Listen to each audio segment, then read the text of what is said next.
Welcome to Night Crime Stories. Tonight, we examine the case of the case file that changed forensic science, a single overlooked document that rewrote how investigators read the dead.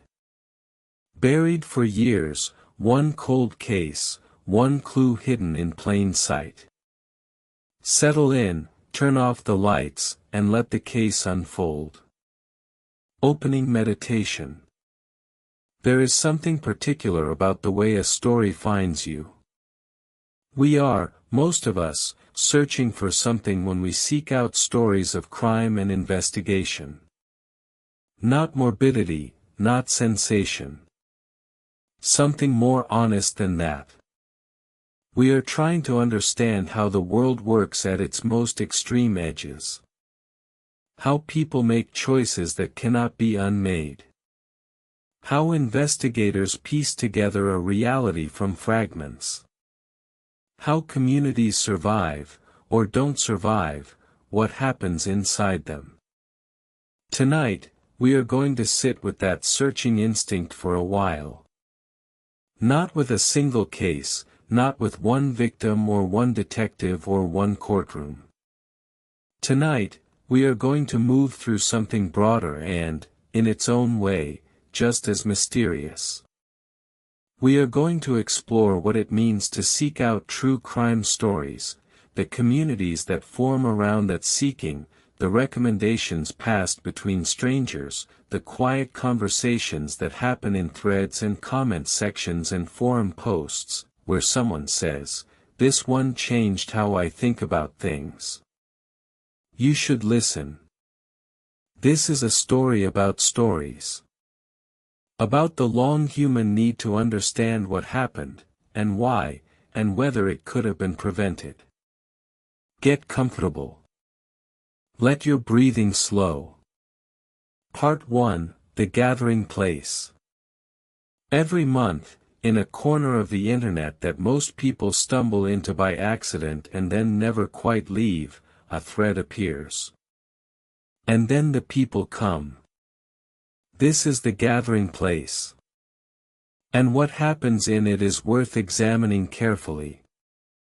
It is not a perfect community. No community is. There are tensions inside it. There are ethical debates that have been running for years without resolution. There is, always, the question of whether the people at the center of these stories, the victims, the families, the survivors, are being served by the attention, or simply consumed by it. But before we get to those tensions, let us first understand what draws people here. The history of true crime as a genre is longer than most people realize. It did not begin with podcasts or streaming services or Reddit threads.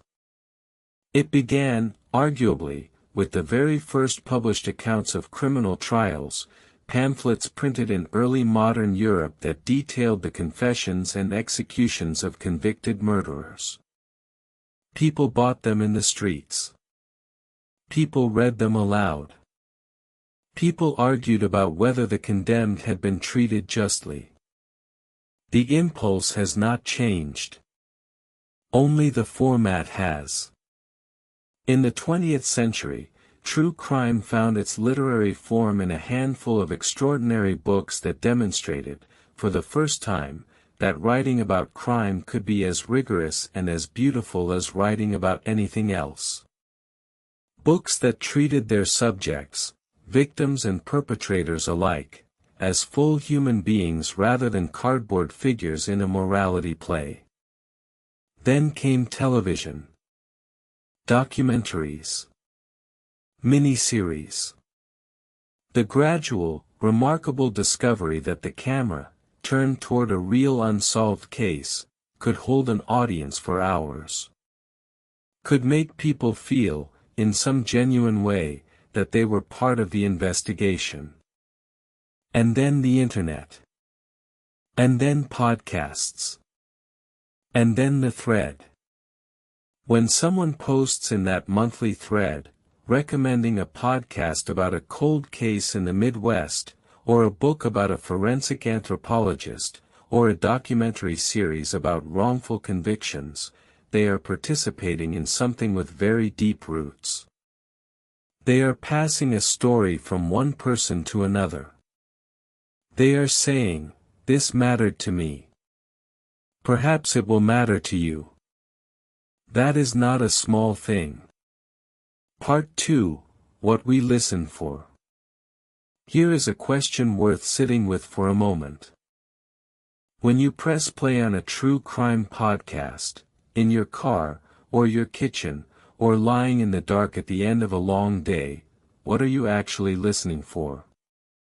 Most people, if they are being honest, will give different answers at different times. Sometimes they are listening for resolution. For the satisfying moment when the evidence accumulates to a point of certainty, when the investigation closes, when the answer arrives.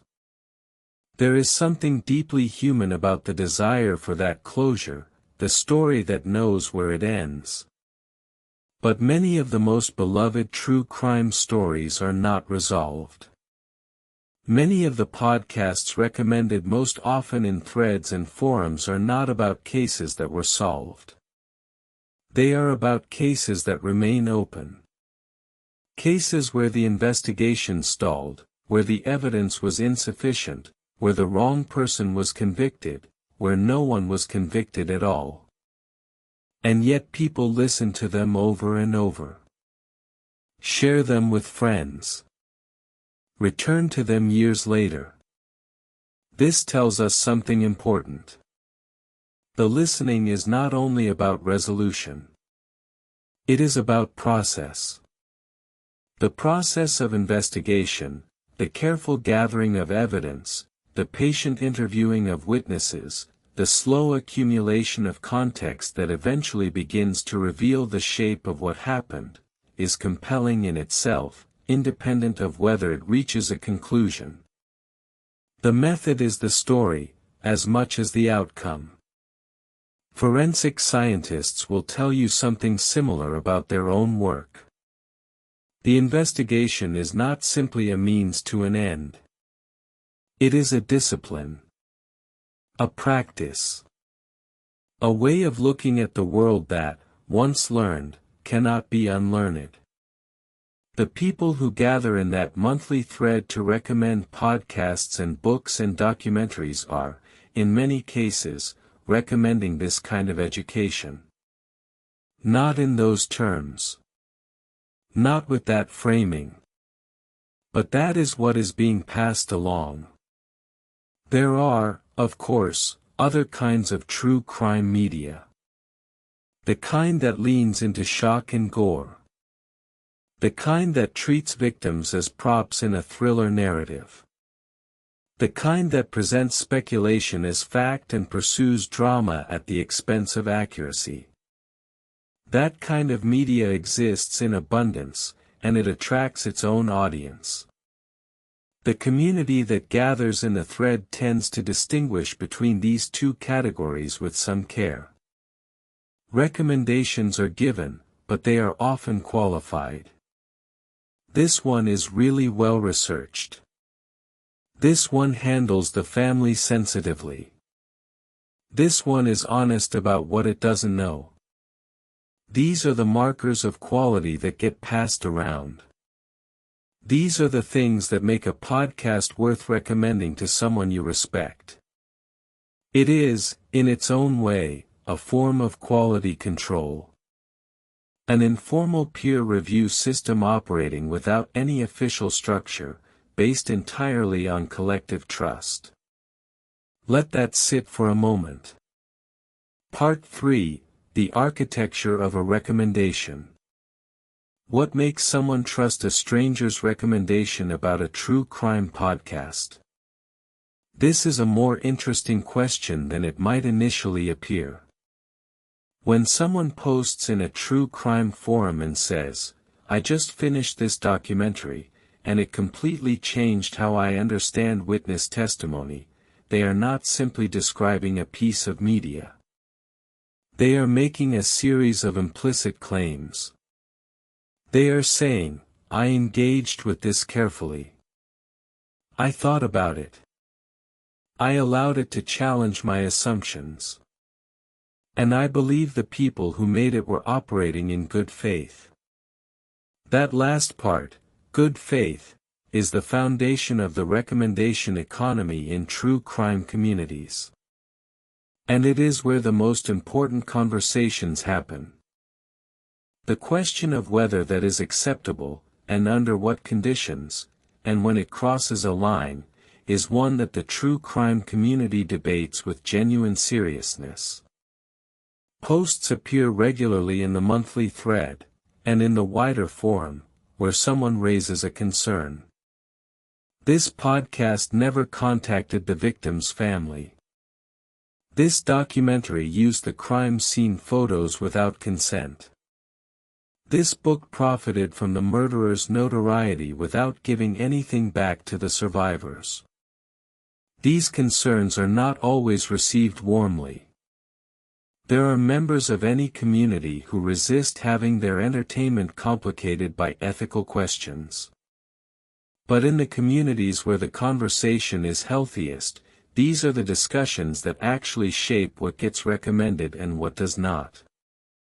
There is a reason that the podcasts most consistently recommended in true crime communities over the years have tended to share certain qualities: careful sourcing, transparency about the limits of their knowledge, sensitivity in how they speak about victims, and a genuine investigative orientation rather than a purely commercial one.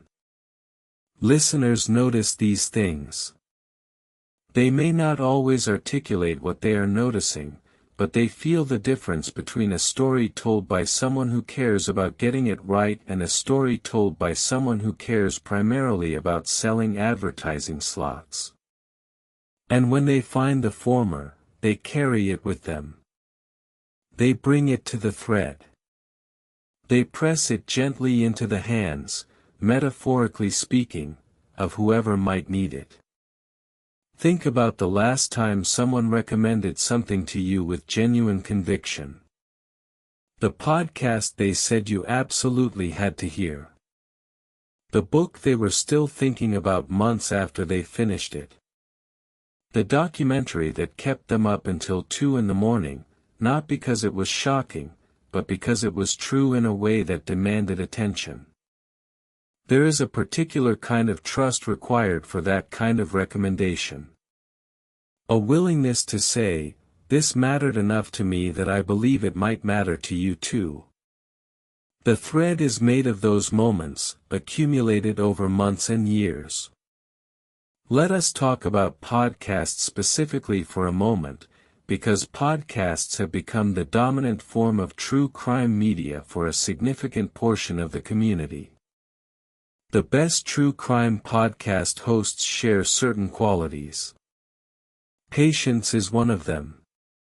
A willingness to spend time with a detail, to turn it over, to consider it from multiple angles before moving on. This is not a quality that every media format rewards. Television tends toward momentum. The camera wants to cut to the next scene. The podcast, at its best, can stay with a single piece of evidence for 5 minutes, 10 minutes, as long as the evidence warrants. Precision is another quality. The use of language that is exact without being clinical. The ability to describe a complex forensic finding or a contradictory witness account in words that are clear and accurate and accessible all at once. This is a craft skill, and it is rarer than it should be. This quality, epistemic honesty, is perhaps the rarest of all. It runs against the grain of entertainment, which generally prefers certainty. Stories with clear villains and clear resolutions. But real investigations rarely produce those. Real evidence is messy. Real witnesses contradict each other. Real forensic science has significant limits that are often not communicated to the public. The podcasts that model epistemic honesty are teaching their listeners something enormously valuable. They are modeling what it looks like to think carefully about a difficult question without forcing a premature answer.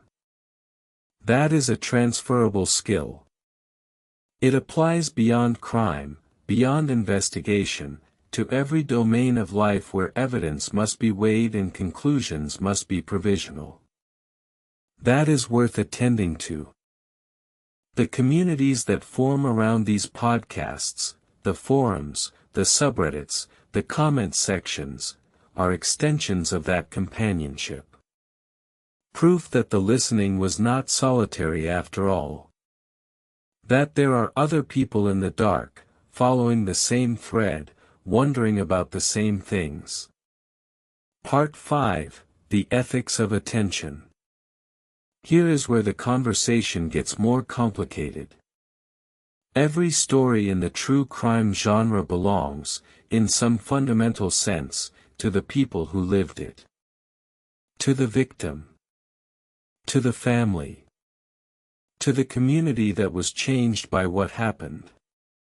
The story belongs to them before it belongs to anyone else, before the journalist, before the podcaster, before the documentary filmmaker, before the Reddit thread. This is a principle that most people in the true crime community would agree with in the abstract. But in practice, it creates a tension that is very difficult to resolve. Because the act of telling a story, of bringing it to public attention, of making it available to the curiosity and scrutiny of strangers, is inherently an act of taking the story somewhere it did not originate. The original story lived in the lives of the people involved. The public story lives in media, in commentary, in recommendation threads, in listener discussions. For some families of victims, this translation from private tragedy to public narrative is experienced as a violation. They did not ask to have their loss become someone else's podcast. They did not ask for strangers to form opinions about what happened, to debate the guilt of suspects, to speculate about motives. The public attention does not feel like justice. It feels like exposure. For other families, the opposite is true. The public attention is what they sought. It is why they agreed to speak on record, why they cooperated with journalists and filmmakers, why they maintain websites and social media accounts dedicated to keeping their loved one's case visible. For them, the community of true crime listeners is an ally. A distributed network of people who might remember a detail, recognize a face, keep a cold case from going entirely cold. Both of these responses are legitimate. Both deserve respect. The ethical complexity for the true crime community, the listeners, the recommenders, the people in the thread, lies in navigating between these two realities without a clear rulebook. Without, in most cases, direct access to the family's preferences.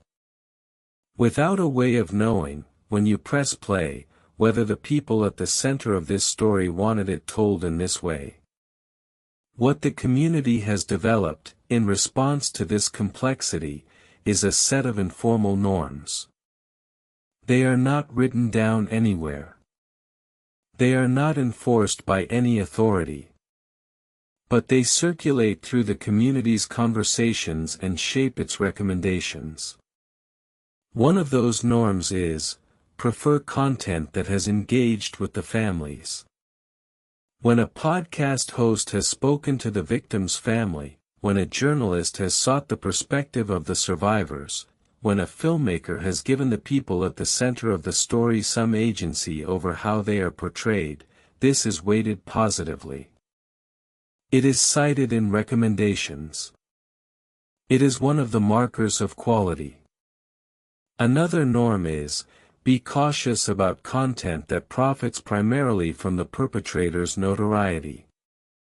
The genre has a long and uncomfortable history of treating violent criminals as celebrities, of making their names famous, of turning their stories into entertainment in ways that serve no purpose beyond sensation. The community has, in recent years, pushed back against this pattern with increasing force. A third norm is harder to articulate but perhaps most important: pay attention to tone.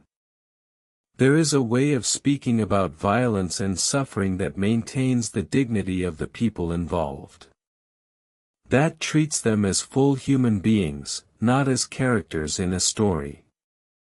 Content that achieves this tone, that refuses to reduce a victim to their victimhood or a perpetrator to their crimes, is recognized and valued. These norms are imperfect. They are inconsistently applied. They are debated vigorously in the very threads where recommendations are exchanged. But they exist, and their existence matters. They represent the community's ongoing attempt to grapple with the ethics of its own attention. Part 6: What the Investigators Know. There is a particular kind of post that appears in the monthly thread with some regularity. It is the post from someone who identifies themselves as a professional, a retired detective, a forensic technician, a prosecuting attorney, a crime scene investigator, who has specific, grounded expertise in the subject matter and specific, sometimes forceful opinions about how it is presented in media. These posts are among the most valuable things that happen in the thread. And also among the most contentious. The expertise they represent is real and rare. Someone who has spent decades investigating violent crime has a perspective on the genre that no amount of enthusiastic listening can replicate. They have been in the rooms that podcasts describe. They have handled the evidence that documentaries photograph. They have sat across from the suspects who are now the subjects of books and series. And they often have concerns. The concerns tend to cluster around a few specific areas. The first is the portrayal of forensic science. The true crime genre has, for decades, created and sustained a profound misunderstanding in the public mind about how forensic evidence actually works. The CSI effect, the expectation, developed through years of television drama, that forensic science is precise and infallible and rapid, has had documented real-world consequences. Jurors who expect DNA evidence in every case. Juries who acquit when forensic evidence is absent, regardless of how strong the other evidence is.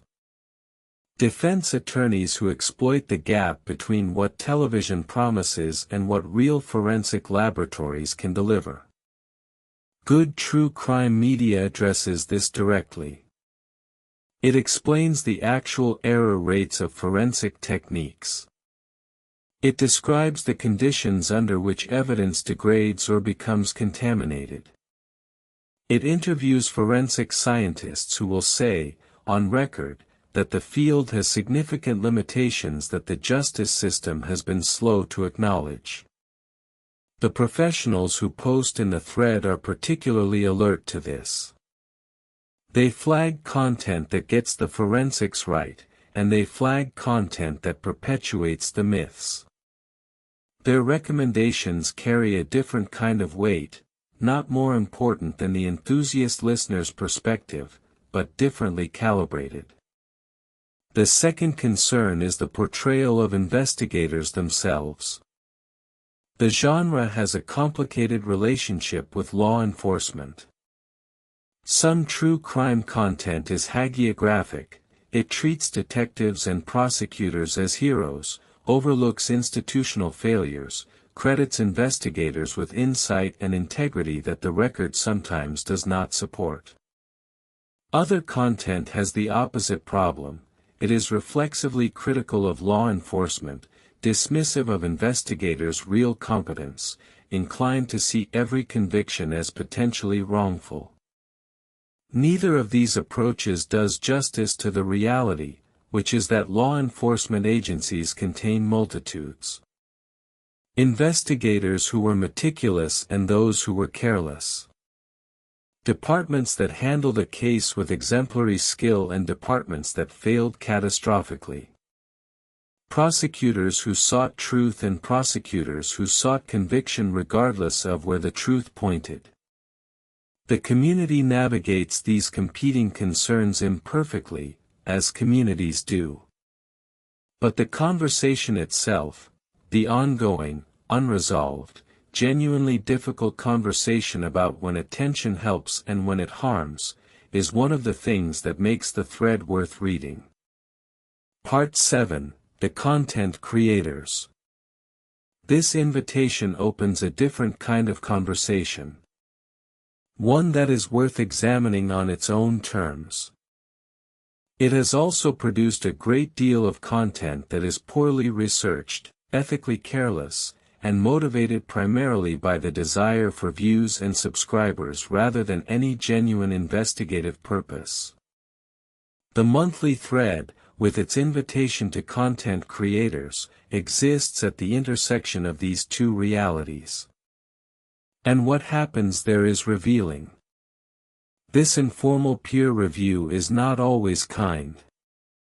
The true crime community can be demanding.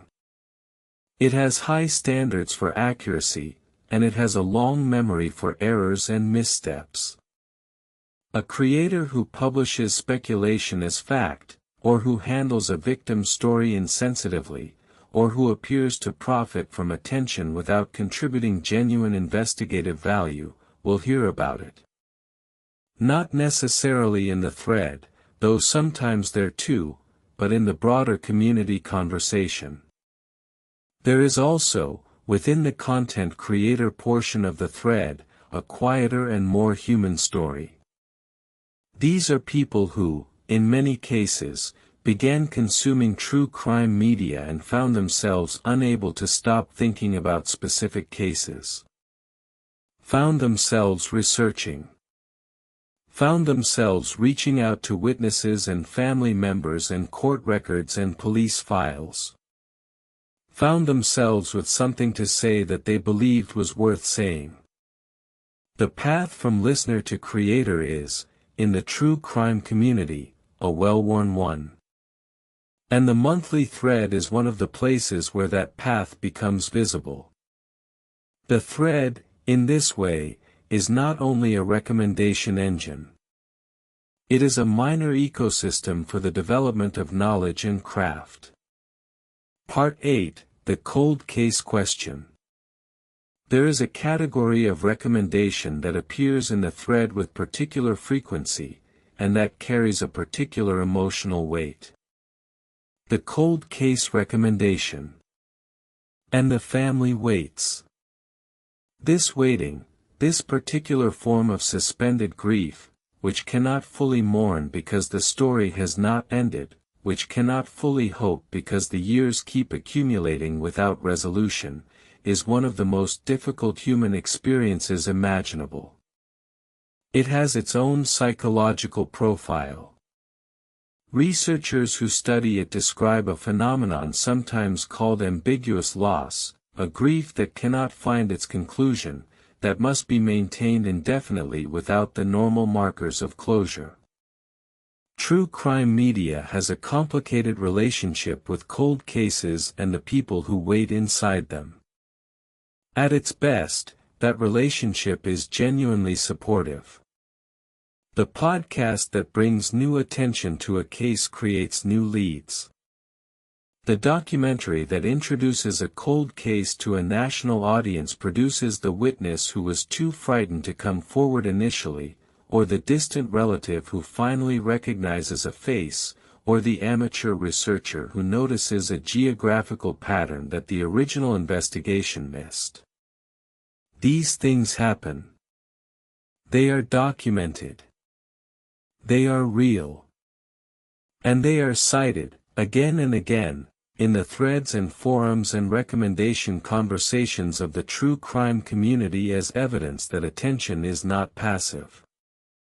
That listening is not neutral.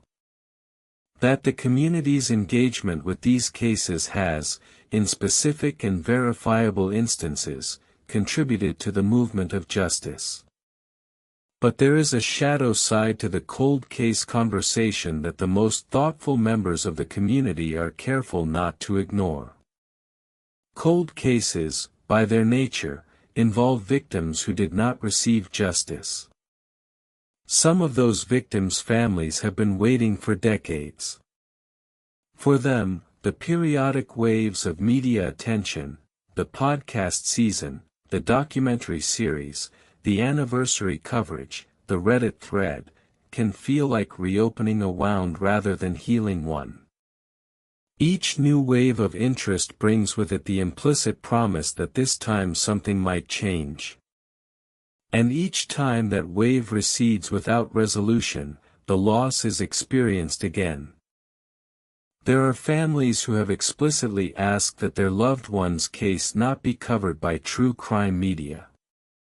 Who have said, in clear terms, that the attention does not help and in fact causes harm.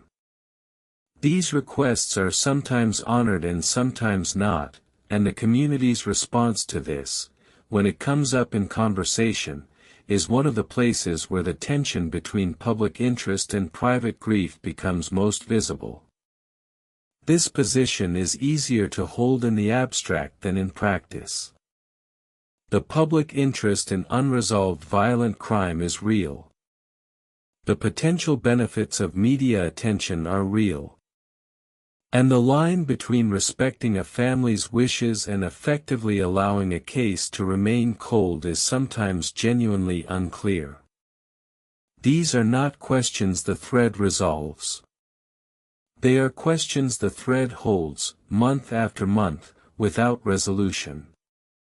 And the holding of them, the refusal to settle too quickly into a comfortable answer, is itself a form of rigor. Part 9, Reading the Evidence. Books occupy a specific place in the true crime recommendation ecosystem, and that place is worth examining on its own terms. The true crime book, the long-form, deeply reported, carefully written non-fiction account of a crime, an investigation, or a miscarriage of justice, is one of the oldest forms of the genre and, in many ways, still the most demanding. Writing a book about a real crime requires a depth of reporting and a quality of sustained attention that most other formats do not require. It requires the author to spend months or years with the material. To know it well enough to sustain a reader's attention for 300 pages. To find the narrative architecture that makes the story comprehensible without distorting it.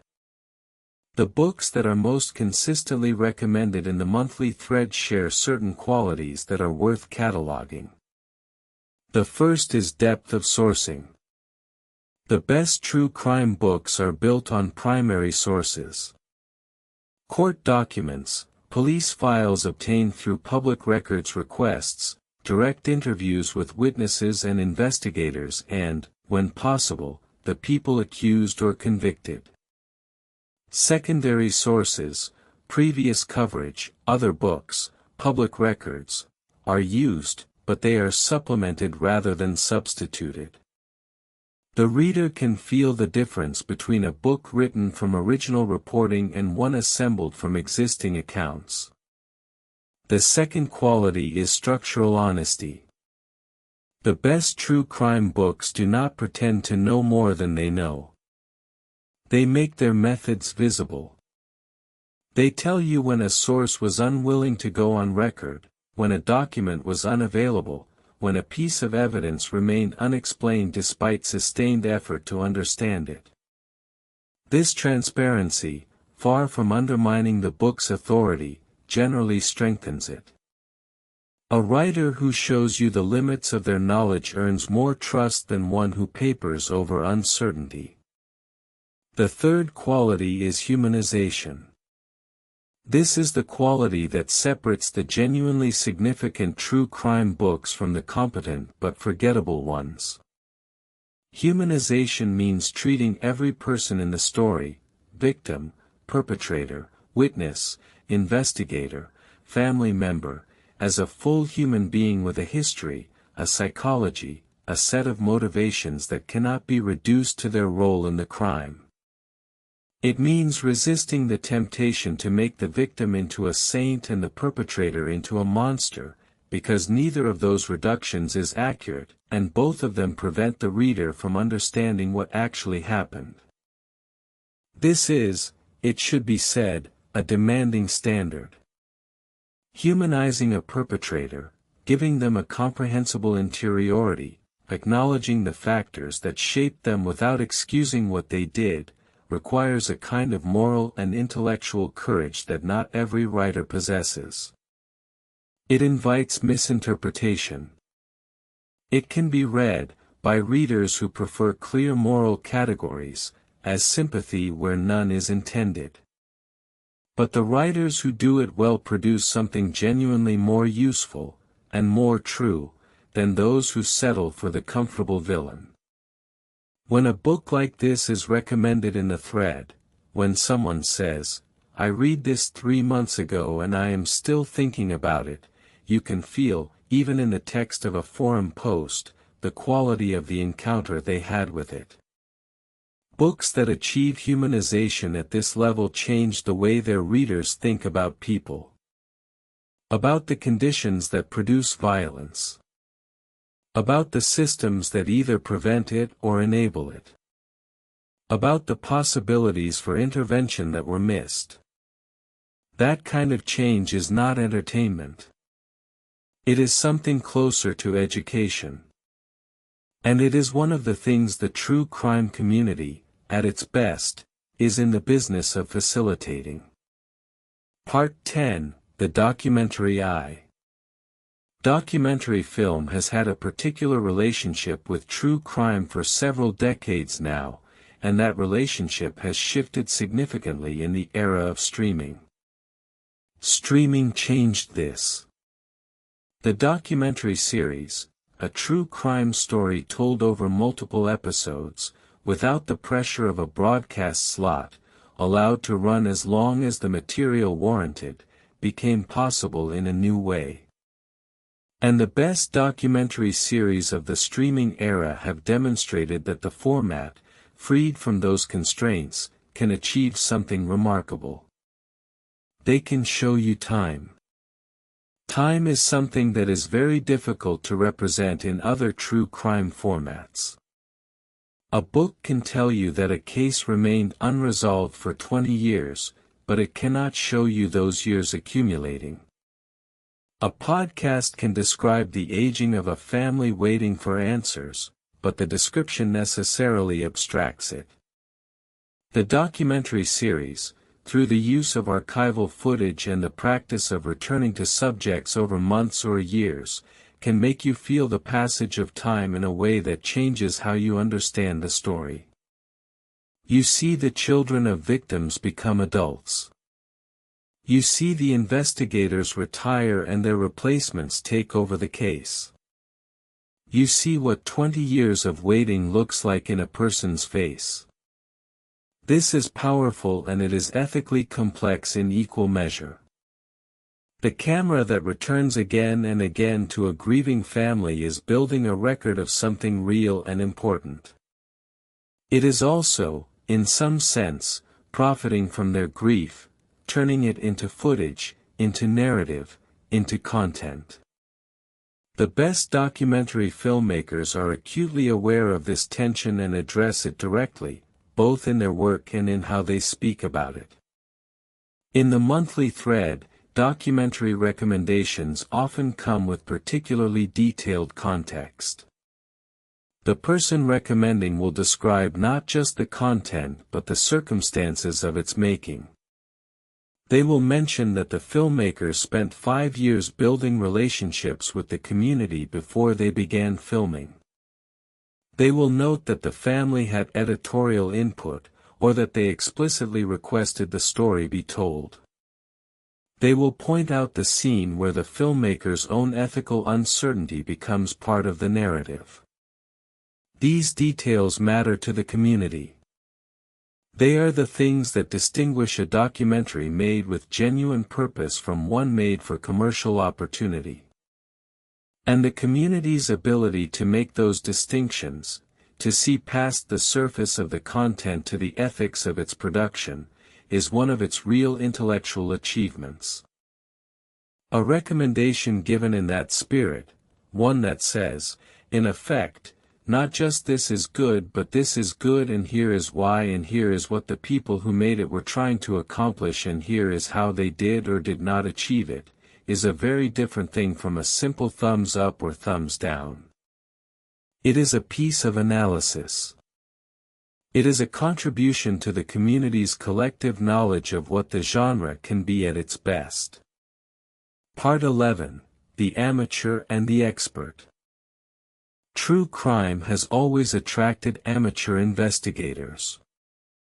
People who do not have professional credentials in law enforcement, forensic science, law, or journalism but who develop deep, genuine expertise in specific cases through sustained independent research. The genre's history contains many examples of amateur investigators who made significant contributions to real cases, people whose obsessive attention to detail surfaced evidence that professionals had overlooked, whose outsider perspective revealed patterns that investigators too close to the case had missed. The Internet, and particularly the Reddit communities that gather around true crime topics, have amplified this phenomenon enormously.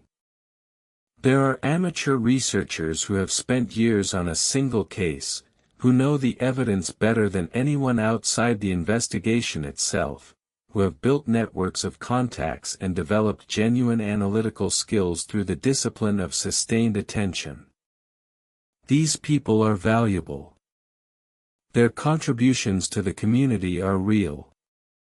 And when they post recommendations in the monthly thread, they carry a credibility that comes not from credentials but from demonstrated knowledge. But the amateur investigator phenomenon also has a shadow side, and it is important to acknowledge it clearly. The consequences of these episodes have been severe. Real people have had their lives disrupted, their reputations damaged, their safety compromised. And in at least some cases, the real perpetrator was unaffected while an innocent person bore the weight of public suspicion. The true crime community has reckoned with these failures seriously and, in some respects, productively. There are norms, now widely shared in the more responsible corners of the community, against naming unindicted suspects. Against posting identifying information about private individuals. Against coordinating campaigns of contact or harassment directed at persons of interest. These norms are not universally honored. The more sensational corners of the true crime internet continue to ignore them. But in the communities where the quality of the recommendation conversation is highest, the places where the best podcasts and books and documentaries are discussed with the most care, these norms are taken seriously. They are enforced by community moderators and maintained by community culture. The productive version of amateur investigation looks like this: careful, documented research conducted by individuals who are transparent about their methods and their limitations. Research that is shared within the community for critique and verification rather than broadcast to the public as conclusion. Research that is offered to investigators rather than deployed as public accusation. The monthly thread, when it is working at its best, models this kind of productive amateurism. The recommendations it produces are not accusations. They are invitations to look carefully at something real, in the company of people who have looked carefully at it already. Part 12: What Remains. Let us come back, now, to where we started. Post what you are listening to, reading, or watching. Ask for recommendations. There is something almost deliberately understated about this invitation. It does not promise community, or insight, or justice, or understanding. It simply opens a space and trusts that the people who come to it will bring those things themselves. And they do. Month after month. Year after year. A rotating cast of participants, some regular and some occasional, some expert and some newly curious, passing stories between themselves in the quiet digital space of a forum thread. What is being transmitted in that passing? What actually moves from one person to another when a recommendation is given and received? Part of it is perspective. The retired investigator's view of how evidence is actually gathered. The forensic technician's correction of a widespread misconception. The criminologist's framework for understanding why certain case types are systematically underprioritized by law enforcement. Part of it is companionship. The implicit acknowledgement that you are not alone in this particular way of paying attention to the world. That other people also lie awake thinking about unsolved cases. That other people also feel the pull of these stories without being fully able to explain it. And part of it, perhaps the most important part, is something that resists easy articulation. A quality of seriousness. A shared understanding that these stories matter. Not because they are entertaining, though some of them are. Not because they are dramatic, though many of them are. But because they are true, and because the people at the center of them were real, and because what happened to them deserves to be understood as fully as we are capable of understanding it. That is the standard the community holds itself to, imperfectly but persistently. The standard of genuine understanding over comfortable explanation. Of sitting with difficulty rather than resolving it prematurely. Of treating the people in the stories, all of them, as full human beings whose lives do not begin and end with the moment of crime. This standard is what makes the thread worth reading. Not every post meets it. Not every recommendation is made in that spirit. But the standard is there, maintained by the people who have been here long enough to know what the community is capable of at its best. Post what you are listening to. And someone will answer. Someone is always answering. Closing meditation. We have spent a long time tonight in a place that many people visit but few pause to examine. The gathering places where stories are passed between strangers. The threads and forums and comment sections where someone says, "This one mattered to me," and another person reaches out and takes it. What we have found there is not simple. It is a community with genuine wisdom and genuine failures. With high standards and notable exceptions to those standards. With an ethical seriousness that coexists, sometimes uncomfortably, with the entertainment value of the content it discusses. It is, in other words, a human community. Which is the only kind that exists. The stories are out there. They are being told, every day, by people with varying degrees of skill and care and good faith. And now you know a little more about how to tell the difference. Sleep well, tonight. Let the questions settle, but not too quickly. Some questions are worth carrying forward into tomorrow. This is Night Crime Stories. And we will be here again. If you're still awake after that, subscribe, leave a like, and drop a comment. Which case should we cover next?